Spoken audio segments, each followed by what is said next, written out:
Dulu, Andi hanyalah seorang pemuda biasa dari desa kecil di pinggiran kota.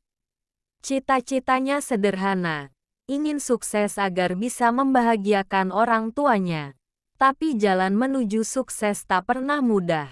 Setelah lulus SMA, Andi mencoba mendaftar kuliah, tapi ditolak di 3 universitas. Ia kecewa, tapi tidak menyerah.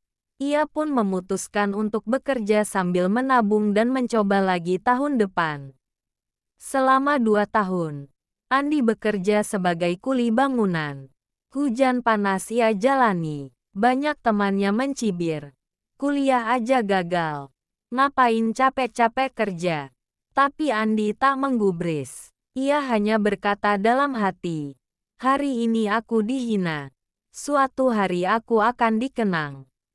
Tahun ketiga, ia mencoba lagi daftar kuliah. Kali ini, diterima di Universitas Negeri dengan jurusan teknik. Tapi perjuangan belum selesai. Ia harus kuliah sambil tetap bekerja untuk biaya hidup. Kadang ia tidur hanya 3 jam sehari. Sering kali dia hampir menyerah. Apalagi saat melihat teman-temannya bisa kuliah dengan tenang, dibiayai orang tua. Tapi Andi ingat satu hal, impian masa kecilnya. Impian melihat ibunya tersenyum bahagia saat dia mengenakan toga. Itu yang membuatnya terus berjalan. Meski terlatih, lulus kuliah, Andi melamar ke lebih dari 50 perusahaan. Hampir semuanya menolak. Tapi ia terus mencoba, sampai akhirnya, sebuah perusahaan startup menerima dia sebagai teknisi magang. Di tempat itulah titik balik hidupnya dimulai. Ia bekerja keras, lebih dari yang lain. Ia belajar hal-hal baru di malam hari, membantu tim di luar job desk, dan tak pernah mengeluh.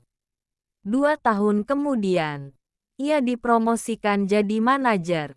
5 tahun setelah itu, ia dipercaya menjadi kepala divisi.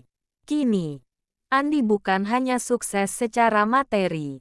Ia membangun rumah untuk orang tuanya, menyekolahkan adiknya, dan sering diundang jadi pembicara di kampus-kampus. Banyak yang melihat hasil akhirnya, tapi tak banyak yang tahu betapa panjang jalan berdarah-darah yang ia tempuh. Pesan dari kisah ini, jangan menyerah hanya karena hidup tak sesuai harapan. Gagal bukan akhir dari cerita, tapi awal dari kisah besar. Setiap rasa sakit, kelelahan, dan air mata tidak sia-sia. Karena pada akhirnya, bukan siapa yang paling cepat yang menang, tapi siapa yang paling tahan untuk terus berjalan.